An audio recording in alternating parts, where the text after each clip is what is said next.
Great to be here. Welcome to the show. Yeah, How does it feel to be on Fire Talk Radio? absolutely. Love it. Love what you guys are doing, and honored to be here for sure. So, Doug, it's a special anniversary edition, okay? So, on May 10th, 2017, Multiply Church began a partnership with Southeastern University. And this year, we celebrate our 8th year in this joint venture. Wow. Did you ever think that we'd be where we are today, 8 years? Yeah. Well, I mean, I'll be honest. I didn't think we were starting in May. I thought, hey, this is a three-year run, right? Because so it was May. You said May 2017. Yeah, that was our start year. Okay, so I stepped into the role as lead pastor in September of 2016. So I think in my mind, like this was okay. In 3 years, we'll get a. I mean, that's a big deal. Launching a university is a pretty big deal. By the way, I had never been a senior pastor before in my life, so I had a few things to learn. And so in my mind, this was like a 3-year, hey, in 3 years, let's have the conversation. So yeah. So I think it was your enthusiasm and your readiness to say, no, let's do this now, that I don't know how you talked me into it, but you did. And we pulled the trigger. It was, so if we launched in May, we would have started when? Fall? How'd you do that? How'd you talk me into starting that quickly? So you had just become the senior pastor of Multiply Church. Rick Ross, become superintendent for the North Carolina district. And I want to go back to that moment at Starbucks. Do you remember that day? We're at Starbucks. We're on Concord Parkway, right there next to Carolina Mall. And I remember it like it was yesterday. It was an overcast day. You had just become senior pastor, and you were sitting down and having a meeting with each of the leads. Yes. And you were asking the question, what's the next big thing? Right. Do you remember that moment I when do. you looked at me and said, what's the next big thing? And this was my answer. Because our church was unique. You're talking about a church on a 50-acre campus with a K-12 school. You have a daycare. You have a living center. 3-story, 180 beds. The church owns a shopping center. And, our church is a very unique place as it pertains to what ministry looks like in the 21st century. And I felt like everybody should be coming here and learning how we do ministry and then going all over the world and taking what they've learned. When I gave you that answer, what was going through your mind? What were you thinking? What were you expecting my answer to be for what the next big thing is as a children's pastor? Well, I mean, right. So I'm thinking that you're gonna be dreaming about the next iteration of children's ministry. At that time, we were CFA, right? We were Concord First Assembly. So what did that look like? But honestly, I think it surprised me. But it didn't surprise me because I knew that you were and are apostolic. I knew that you're an innovator. I knew that you're an entrepreneur. So the fact that it surprised me for a moment, but then I think once I caught it, I was like, no, of course he's dreaming. He's thinking big of what's next. So the next step after that point in time, you essentially had. You were on the board at Southeastern, still serving on the board of Southeastern today. And this is what you said. You said that they have just started an extension site program where they're partnering with churches and opening up extension sites. You should check this out. What was your thought making that recommendation as far as our next step goes? Yeah, well, let me back up maybe and just tell a little bit of my story. And then I'll speak specifically to SEU and what they were doing to innovate, because the world of higher ed is not known for innovation. Like if you take business, churches, healthcare industries, like if you line up industries, higher ed is probably like the least likely to change. It's noted for, and here Southeastern was changing rapidly and innovating rapidly. So I'll get back to that. But I go back to a conversation that I had. This was probably in the early 2000s. I had always wanted to get my master's degree and just life, right? So, had gotten married and ministry and just different things like that. And so I was having a conversation. I was having coffee with a mentor of mine, and he was talking about, at that time he was the president of Mattersey Hall, which was over in the UK, partnership with the University of Wales, Bangor over there. And he said, you know, hey, what have you thought about getting your master's? And I said, yes, someday. And he said, no, you need to, basically said, you need to do it now. I did, and it changed my life. So it was not only the experience, but it taught me, it didn't just teach me specific things to learn, it taught me how to learn. I started reading differently. I started engaging with things just from a critical thought differently. So education was just a big part of my journey. And then into my doctorate with studying with Len Sweet and George Fox. I mean, that was just a phenomenal thing. And so I wanted to provide that opportunity for as many people as possible, our staff, our students, and then people in Cabarrus County. So then circling back to then Southeastern, which Dr. Engel had this vision, not only to help students discover their divine design, but he said, I want to make education accessible and affordable to everybody, which, you know, again, if you look at the cost just of higher ed, it was making it so inaccessible to so many people that this idea of what they had of partnering with churches and real degrees, not little Mickey Mouse, hey, we're going to give you a certificate that doesn't mean anything Master's in the real commission or certificate. Yeah. And no shade on them, right? Like that was great for back in the day. Yeah. But the problem was you would have people graduate from those discipleship programs and they didn't have something that sometimes would translate into the real world. So the fact that we had the opportunity to train people in practical real world life and real world ministry and get them a bachelor's degree or master's degree, like I'm in. At the time, so I think I feel like the time that we started our site was probably like a year or two after they actually like launched the extension site program, because we were like, it was early on. We were one of the early early people jumping in, so I definitely think that when it comes to the perfect, Southeastern University partnering with churches is a perfect mix, since you have a Christ-centered university that was founded by the Assemblies of God, that, you know, who values Christ-centered education, and then here you have us in church ministry and in church leadership, you know, providing people with real-world experience. So when you take that accreditation and that education and academia and pair that with real-world experience, it's definitely, I think, a great catalyst for the future of church ministry and church leadership. It absolutely is. I mean, you look at this, the statistics are alarming. How many seminaries are closing? How many Bible colleges are closing? And that's our future. And so for SEU to be able to step into this and be an innovator and provide solutions and partner with the local church of, hey, how are we raising up the next generation to step into their divine design, to step into their calling is it really is amazing. It's an amazing thing to be a part of. So the next steps for us, I was the children's pastor. Justin Simpson was the youth pastor, and you sent me and him all over the Southeast. We were visiting different locations and visiting different churches and visiting places that had partnered with Southeastern, and just to explore this. And one of the things when we began that venture, we were going into it with the intent of calling this thing CFA Leadership College. But after this tour across the nation, you know, we had lunch with this lady at Disney Springs. It has some great buttermilk fried chicken right there on the water. I forget the name of that restaurant, but it is a go-to, and it's still open there today. But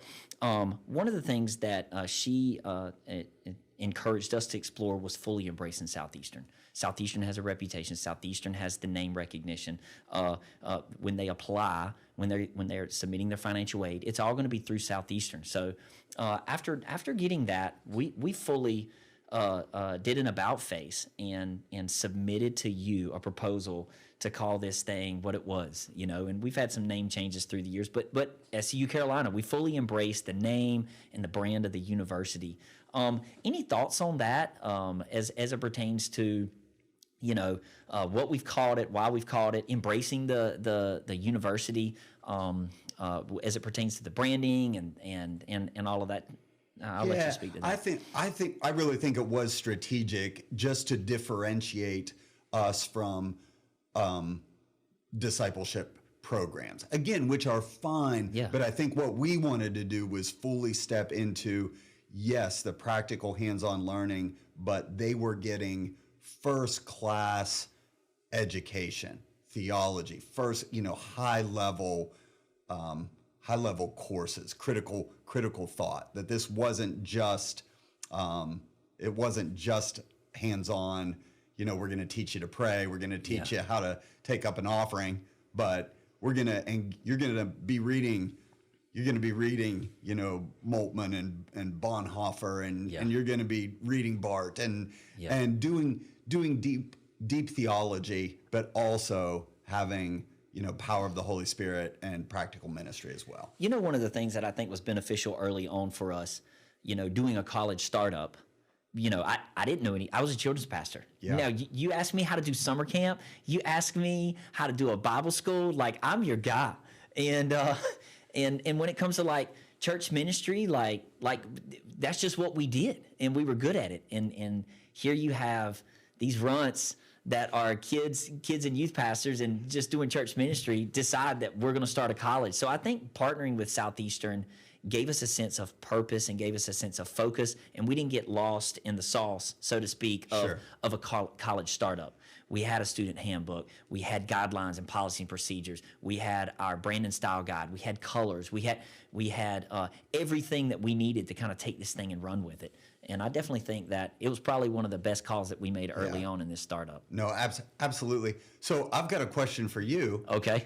Because I'm remembering things that I'd forgotten. Okay. I forgot that you and Justin started in this together, and my memory says that he was initially going to run point. Yeah, absolutely. Did you guys get into a fight and a wrestling match on this trip to Orlando, and he just I think camel clutched him out of this? I forget when did you guys make that transition? Doug, I want to have Justin on the show as part of our anniversary edition.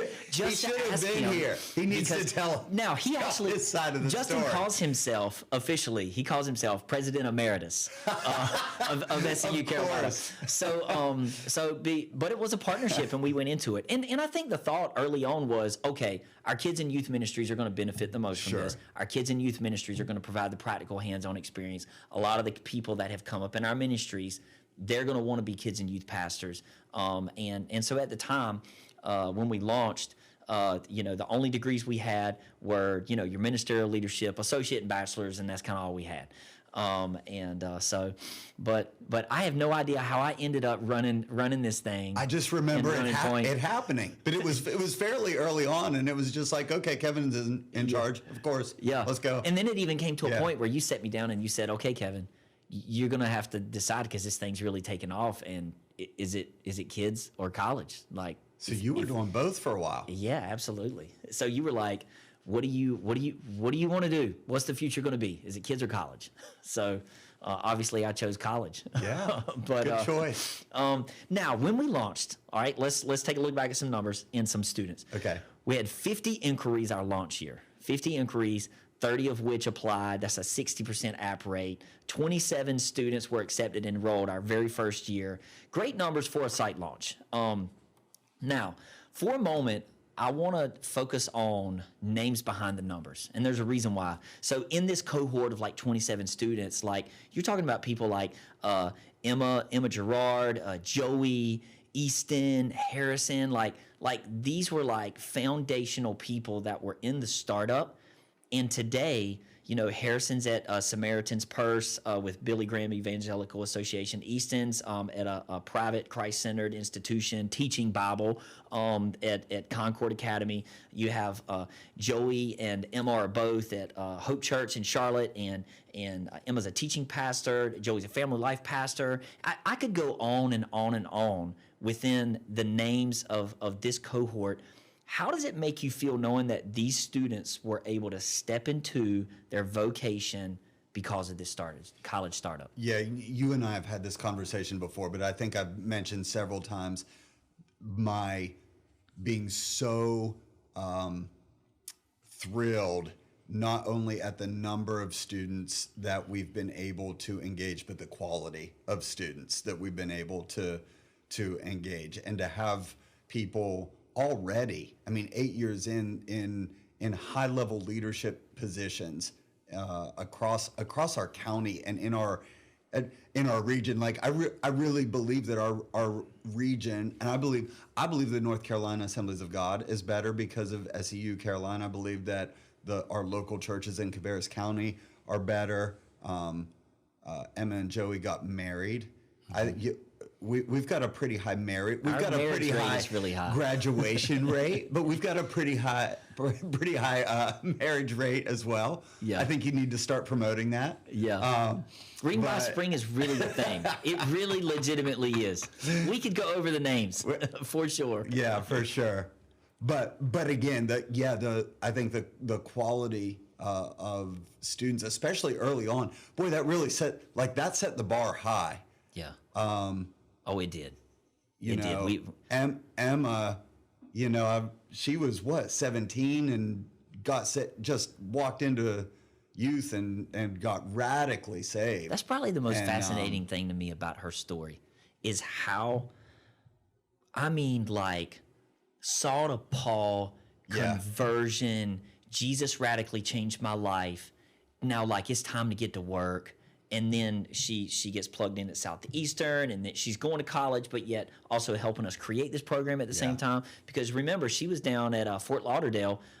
She had gone to Lakeland, and then wanted church ministry experience. So then she jumped into the extension site model. She was at CLC, which everybody at our church had attended at some point.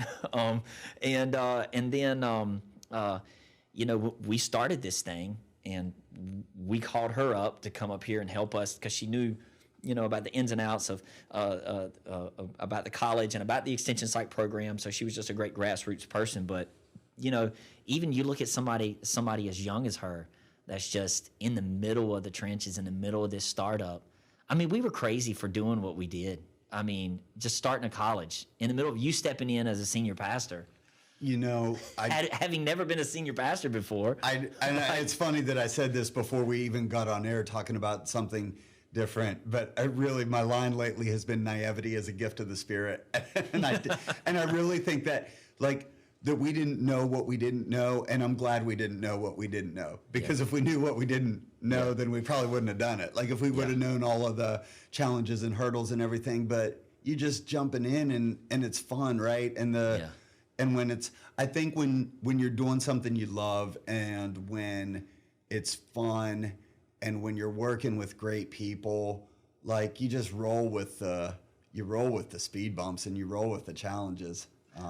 One of the things that I loved early on when we started this thing is, as our senior pastor, who's commissioning us to do these things and is giving us a leash to run. You were in the trenches with us. Do you remember book club at your house? Oh, yeah.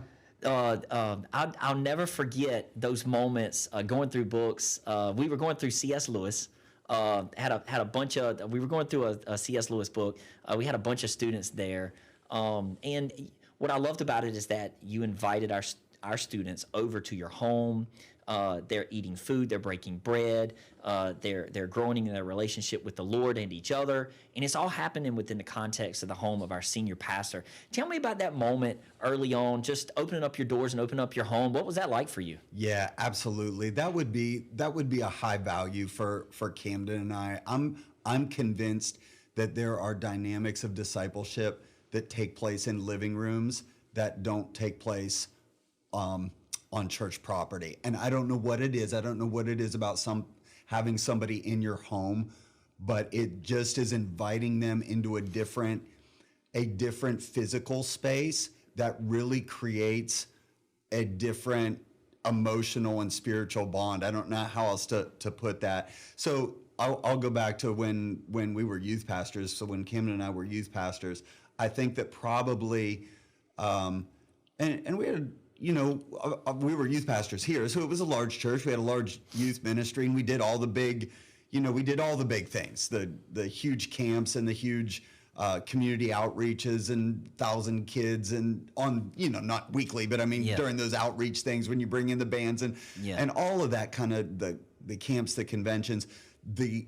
deepest, longest lasting fruit by far, like naughty, hands down, was every Thursday we would have a group of 12 to 15 student leaders in our living room, and we'd sit around, eat chocolate chip cookies, drink Sundrop, and we'd just cherry lemon Sundrop. Let's go. Yeah, that's back when I drank that. I don't anymore. I'm Bobby approved. I'm oh my much gosh, healthier. I hate that guy. But I think just the dynamic of having people in your home, and so like even so it was two or 3 weeks ago. I teach a master's cohort every year for Southeastern, and we had them over to our house for a barbecue on a Wednesday, and it's just a different. It creates a different dynamic. I think there's something to be said of that recipe, because wasn't that the early church? Sure.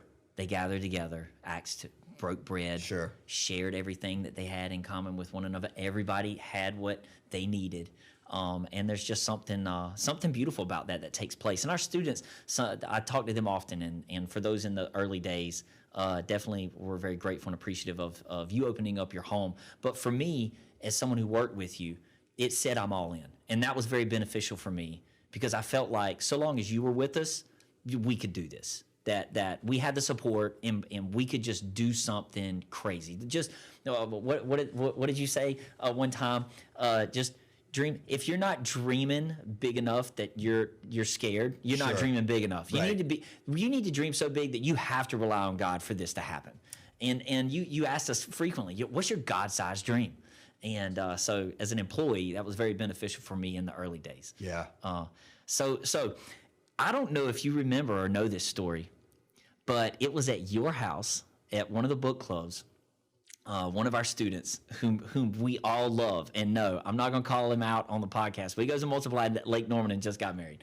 But if that narrows it down for anybody listening, but he was at the book club, and he was in for a summer internship, and what I loved about this is Emma had come to me, and she's like, "Oh my gosh, Kevin, there's cigarettes all over the yard," and so essentially this student had a pack of Marlboro Reds in his backpack, and you had a puppy at the time, and your puppy had gone in the student's backpack and had gotten into the cigarettes and had strode them all over the place, and Emma was trying so hard to honor you in your house and make sure you knew this didn't happen, but yet also to protect the student so that your perspective or whatever wouldn't change for this of this student. That's hilarious. Oh my gosh! So did you know that? Had you heard the story? I had forgotten. I think I knew about it, but it wasn't until after it happened.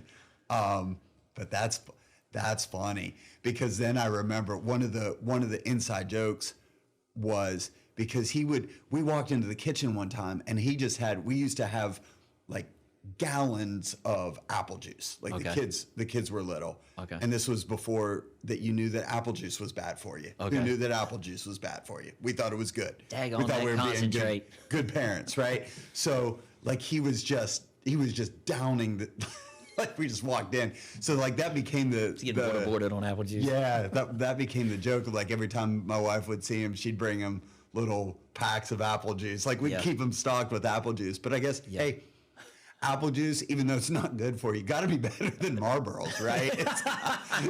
Absolutely. But seriously, like if you're not discipling people that are walking cigarettes, whatever. Yeah. But if you're not discipling people that are walking through some of that, like, man, you're probably, I don't know. That just says to me we're doing our job, right? Absolutely. So what was funny about this student is at the time. Now, if you're discipling a pastor, still walking through those issues, that might be different. So I don't know if you know this, but our church was very involved in the startup as well, because we had students coming in from all over, and we didn't have anywhere to put them. and we didn't have housing for them at the time. Now we do. We've got residential housing on campus, but essentially this student was living with a family at the church, and they were taking a shower, and somehow the whole entire shower head, same student, same Marlboro Red student, the whole shower head had become dislodged from the plumbing in the wall, and water was shooting everywhere in the house. And I remember Keith was just banging on the wall, turn the water off. But I did not know that story. Sometimes when you're in the trenches, That's right. it gets messy. That's right. But look at this student now. Fortunately, we have housing now, right? Yeah, absolutely. Yes. But now they're at Multiply Lake Norman. They're a part of the community. That's one of the things that, as I look back 8 years, you have so many students that have become part of the community. They're having kids. They're getting married. Absolutely. And they're like, a part of something. Yes. Yeah. I've thought that too. Well, I mean, even speaking about Lake Norman, so they're 8 years old. This is just for context for our listeners. They were our first true church plant out of Multiply. So they just turned 8 years old. They just have their first permanent location they're building. And Beautiful so building. Cameron and I were, it's amazing. So Cameron and I, we and you and Kelly, you and your family were out there. So all of our families got to be out there for their inaugural service. And just to look around and to see different SEU Carolina students that are such a vital part of that community is so rewarding. So today, SEU Carolina is a regional campus of Southeastern University with more than 30 plus degree programs at both the graduate and undergraduate level.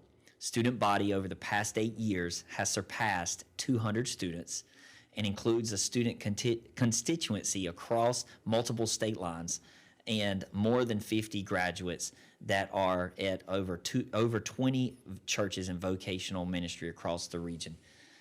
Question: did you ever think it would become what it is today and have this kind of impact?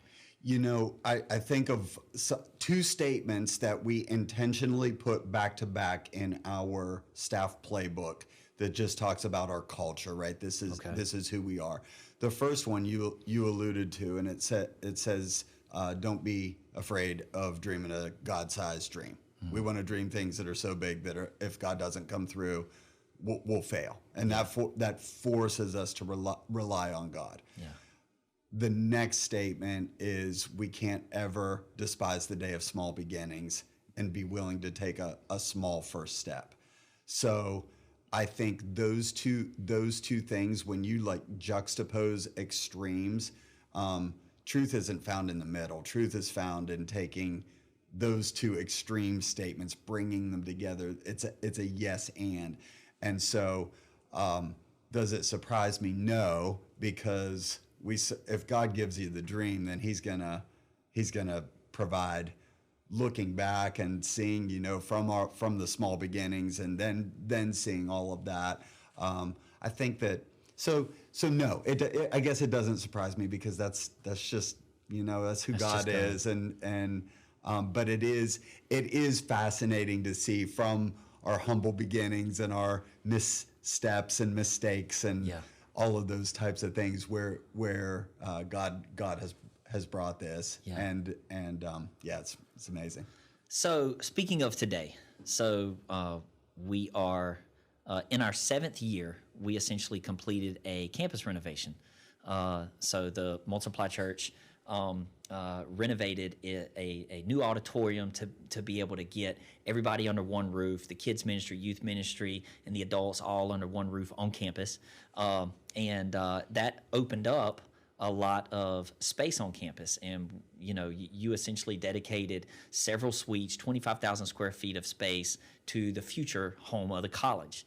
And prior to that date, we had done nothing but share ministry space. But now there's dedicated space on campus. You're talking about a dining hall, a library with study space, a 5,000 book inventory and a computer lab. You're talking about an academic center with a bookstore and classrooms. You're talking about university offices with an enrollment center and offices for adjuncts. And so this. What are your thoughts on the campus renovation? Because it's coming literally right on the heels of our 8-year anniversary, and we're actually recording on campus, on campus of our university. Your thoughts? It is state of the art, and I believe that we have the most dedicated square footage out of all 200 plus SEU extension sites. It is the largest brick and mortar. It is world class. It is absolutely 5-star space. That when you walk into the classrooms, the library, the technology, it's here's the thought that comes to my mind though, is the power of like the ripple effect in saying yes. So like we said yes to crossover, to moving our auditorium across the street. That was a big step of faith. It's a big step. Big step. You're talking $12 million plus renovation project, but ripple effect of that was money came in. Another ripple effect of that was Concord Academy, our Christian school, 1,000+ students, daycare through 12. They were able to step in and fully take on the old mortgage. That wasn't part of the plan. Another ripple effect of that was our Espanol. So our Hispanic church has a new home in the former auditorium on Sunday morning. Another ripple effect of that was Multiply India was able to move from Sunday evening to a Sunday morning service, which has just given them incredible new life. Another ripple effect of that was SEU being able to step into this space and to renovate this space. So there are 5 things that were not part at all what we felt like God was calling us to do with crossover. But because we said yes and obeyed in the first step, 5 other things that he blessed us with as part of it. And this space is amazing. So, one of the things that I thought about at the inaugural Multiply Council event that took place this past year is, as each person was presenting, each lead pastor was going, and it seemed like everybody was stepping into new space and everybody was taking new territory. And it takes me back to that moment 8 years ago when we started our venture for SEU Carolina. We essentially were at district council launching this thing, and we said, expand your tent pegs. We said, enlarge in your territory. It is time for the pastors in our state to start dreaming God-sized dreams, because 4 years from now, students are going to be graduating and they're going to be needing places to minister, and they're going to need places where they're going to do ministry. And one of the things that came to my mind at that inaugural council was, as these people are all talking about new space, I'm just seeing more people in the ministry stepping into new territory, dreaming God-sized dreams, and it really got me excited at that moment. And then in that service, you talked about the mantle, placing the mantle on the next generation.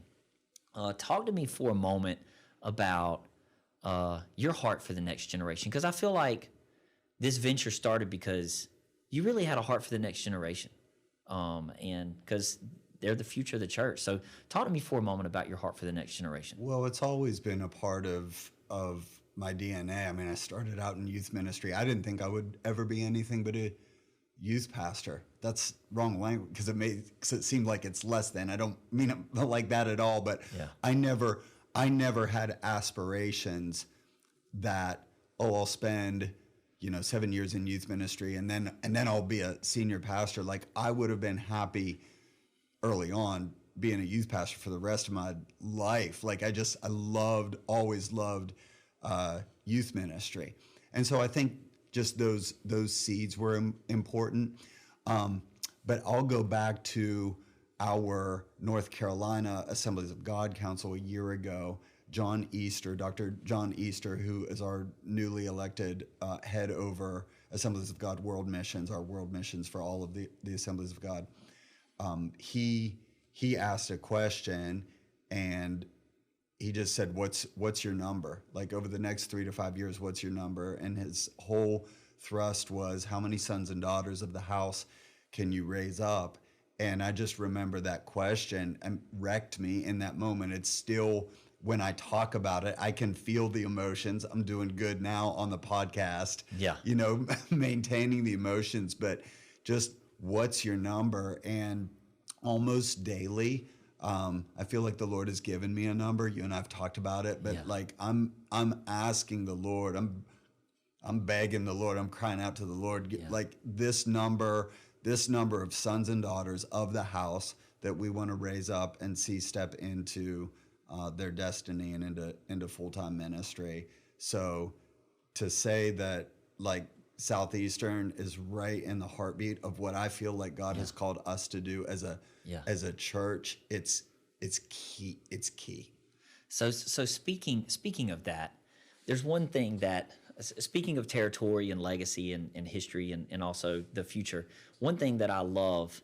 So in our new campus renovation, there's a grand piano seated in the center of our library, Tom Wooden Library. Yeah. So talk to me for a moment about grand piano moments and our founding pastor, Tom Wooden. I'll never get tired of telling this story. So Tom and Betty Wooden were freshmen at Southeastern. They were newlyweds. They had already planted a church in Clover, South Carolina as teenagers, and then went down to Southeastern because they felt like they needed some more education. So they transitioned that church, went down to Southeastern. First night of the revival service, Bush Chapel, Pastor Tom goes forward. The altars are just packed, right? He couldn't find any room to pray, and there was a grand piano there.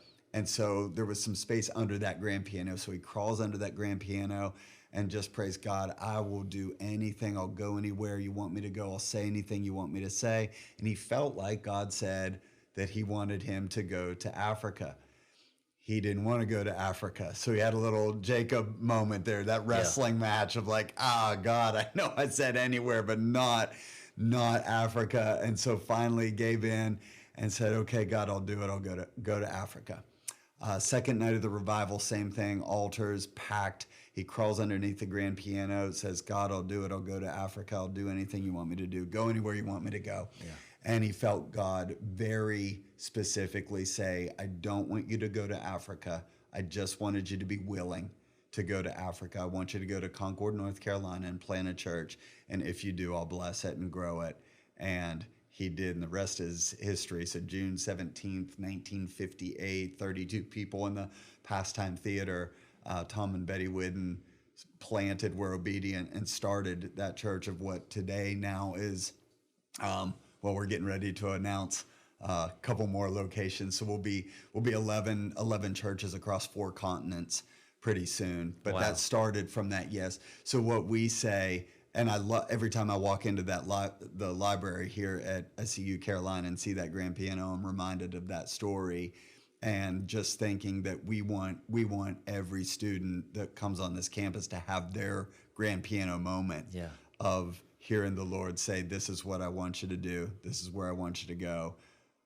And we, that's why we exist, right? Is to fuel that, that they have a grand piano moment, and we get to be a part of helping to steward that God moment in their life. You know, the grand piano definitely encapsulates, I think, that legacy and that future, because it's so full circle, right? Because absolutely, you know, Tom goes to Southeastern Bible College, and now the very college that he got his development now has a campus on the very church where he planted. And now today, people are having those grand piano moments on campus and undoubtedly discovering who they're called to be, and discovering their divine design and pursuing and we tell the students all the time, you know, if God can do this, you know, 11 churches, 4 continents, if God can do this through Pastor Tom, then what can he do through you? Absolutely. That's it, right? I mean, it's not like this next generation is going to do less. Yeah. God wants to do immeasurably more. So what if God did that through Pastor Tom? What is this next generation? Like, I can't wait. I can't wait to see what these students do. It's going to be amazing. Yeah, I can't wait either. Okay, so we've done a deep dive. We've looked back in the history. I'll ask you a question about the next 8 years. But before we do that, it is time for a fun rapid fire round. Okay, let's go. So show's coming to a conclusion. Let's do a fun rapid fire round. So our executive producer wanted to do 60 questions in 60 seconds. So now we've interviewed a lot of people on Fire Talk Radio, and we're trying to see if it's even possible. Okay. I don't think it's physically possible. But 60 questions in 60 seconds. You got it. So like one, just literally rapid I'm, fire. I'm going to ask a question, and then you just answer first thing that comes to your mind, okay? Okay. And then we'll just see how far you can get. Are you ready? I'm ready. Do you accept the challenge? I accept. Okay, let's get fired up. All right. Favorite color? Blue. Coffee or tea? Coffee. Early bird or night owl? Early bird. Beach or mountains? Beach. Favorite holiday? Christmas. Introvert or extrovert? Intro. Cats or dogs? Dogs. Go-to karaoke song? Journey. Your life song? Life song. Jesus is. I don't listen Jesus, to music. we'll take it. Biggest pet peeve? Strings on bananas. Famous person for dinner? Henry Ford. Last thing you Googled? I don't Google anymore. I use GPT. What makes your day better? Sunshine. Texting or talking? Texting. Best day of the week? Sunday. One thing you can't live without? Camden. Nickname? Rug. Book of the Bible? Rug? Book of the Bible? Genesis. Bible character? David. Favorite verse? 2 Samuel 5. Favorite pizza 1. topping? Mushrooms.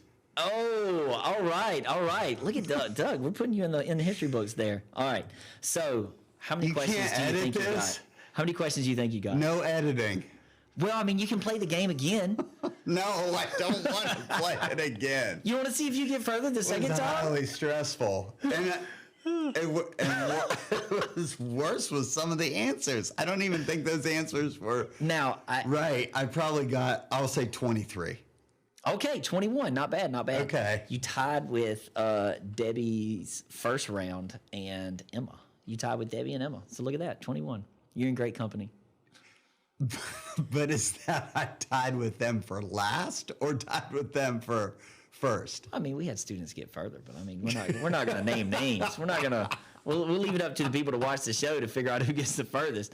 Let's go back to nickname. That is, I think I said nickname, No. and you said rug. yeah. So What is that about? Doug and Steve. So my mom would tell, this was a bedtime story, that she would just make up the story. So she would tell the adventures of Rug and Beeve. Okay, this is great. This is great. Is Rug it? and Beef. So Is it's it? not your nickname. No, well, it is. Okay, I was Rug and you a rug. Rug and Beeve. Well, the more you know. Wow. Okay. The next 8 years. So look. The next When you 8 look at- years, I'll get more than 21 questions. What do you really in your heart of hearts though? You look back at all that God has accomplished in the last 8 years. What's your prayer for the next 8 years? Well, for SEU Carolina specifically, so I absolutely believe that there has to be a reclaiming of education by the church. So this is unscripted, and you can edit this if you No, want go to. ahead. Live and uncut This- right here. This woke nonsense, evil, anti-God, anti-Bible, anti-everything Yeah. that is not only biblical but the foundation of society. It didn't start in Washington, D.C. It did not start in Hollywood. It started in Cambridge, and I'm using Cambridge metaphorically.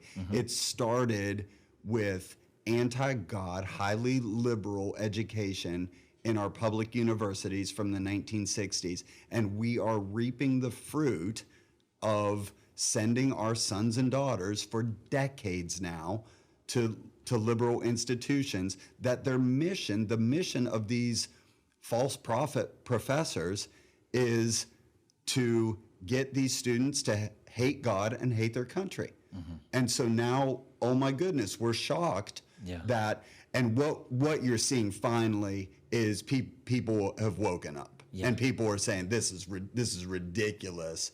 We're not going to stand for this anymore. But Kevin, as a pastor, I am still baffled by Christian parents who raise their kid for 18 years. They're in church, they're in youth ministry, they go on missions trips, they may go to a Christian school, and at 18 years old, they say, oh, sure, we're going to send you off 3 hours away to this university and indoctrinate. It's not education, it's indoctrination. So they're going to indoctrinate my kid, and they're going to try to undo everything that I've instilled into them over the next 4 years. And we've got to as Christians, we have to as Christian parents wake up and say these are the most formative years of the next generation. Yes. And we have to put them in places where they're not coming out with $100,000 worth of debt, and they don't even believe in God.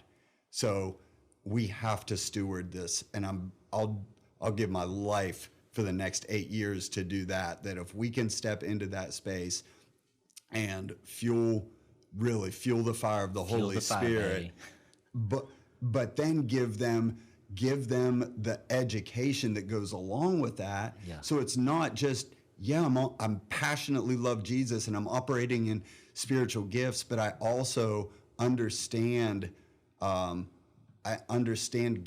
I understand education. I understand I'm literate. I can step into arenas and speak literature, and so they're highly educated, but they have the fire of God. Like if we can step into that void and raise up this next generation, then we win.